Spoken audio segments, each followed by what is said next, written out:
আসসালামু আলাইকুম, সবাইকে স্বাগত। আইসিটি বিষয়ের আমরা যখন অক্টাল সংখ্যার যোগফল নির্ণয় করি তখন এই যে এই একটা অক্টাল সংখ্যা, এই একটা অক্টাল সংখ্যা, কিন্তু এইটা হচ্ছে পূর্ণ সংখ্যা, এখানে কোনো পয়েন্ট নাই, বাট এখানে আবার পয়েন্টের পরে 27 আছে, রেডিক্স পয়েন্ট আছে। তাহলে এখানে এইভাবে আমরা সাজিয়ে নিব।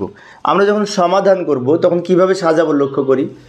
এই সংখ্যাটা উপরে লিখেছি, যেহেতু বাম দিকেটা উপরে লিখেছি। এখন এইটার নিচে যখন এইটা লিখব তখন এটা কিন্তু পূর্ণ সংখ্যা, আবার এইখানে পয়েন্টের বাম দিকে 133 পূর্ণ সংখ্যা, আর পয়েন্টের পরে 27 হচ্ছে ভগ্নাংশ সংখ্যা।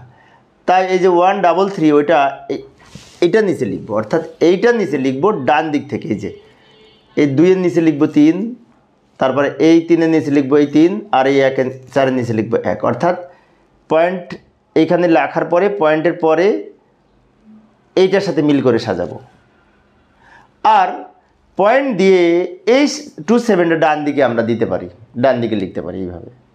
এখন একটা কথা আছে, সেটা হচ্ছে আবার উপরে অনেকে এখানে পয়েন্ট দিয়ে এখানে 2টা শূন্য নিয়ে নেয়, তাও হয়, সমস্যা নেই, শূন্য না দিলেও হয়। অর্থাৎ একটি বিষয় খেয়াল রাখবো, পয়েন্ট ছাড়া সংখ্যা পূর্ণ সংখ্যা এবং পয়েন্টের বাম দিকের সংখ্যা পূর্ণ সংখ্যা। তা এই পূর্ণ সংখ্যা নিচে পয়েন্টের বাম দিকের এই 3টা পূর্ণ সংখ্যা লিখেছি, পয়েন্ট এখানে দিয়ে এক্সট্রা। এবার আমরা যোগ করব, এই 7 নিচে নামিয়ে দিব, 2 নামিয়ে দিব, 3 আর 2 যোগ করে 5, পয়েন্ট যেখানে ছিল পয়েন্টে রেখে দিব। 3 আর 2 যোগ করে 5, 5 সংখ্যাটি 8-এর চেয়ে ছোটো, তাই 5 এখানে লিখব।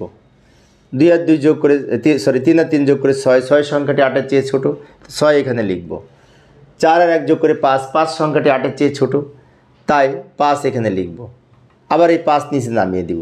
এই যে আমি কয়েকবার বললাম না 8-এর চেয়ে ছোটো, কেন বললাম? কোনো সংখ্যা যোগ করে যদি এমনটি হতো যে 8-এর চেয়ে বড় হচ্ছে, তাই সেখান থেকে 8 বিয়োগ করে বাকিটা বসতো। আমি পূর্বের ক্লাসে দেখিয়েছিলাম, কিন্তু 8-এর চেয়ে বড় সংখ্যা হলে কী করতে হবে। তো এইভাবে অক্টাল সংখ্যার যোগফল নির্ণয় করতে পারি। তো প্রিয় শিক্ষার্থী বন্ধুরা, এই অধ্যায়ে সৃজনশীল প্রশ্নের প্লেলিস্ট আমার ভিডিও ডেসক্রিপশনে দেওয়া আছে, ওখান থেকে তোমরা দেখে নিতে পারবে। ধন্যবাদ সবাইকে।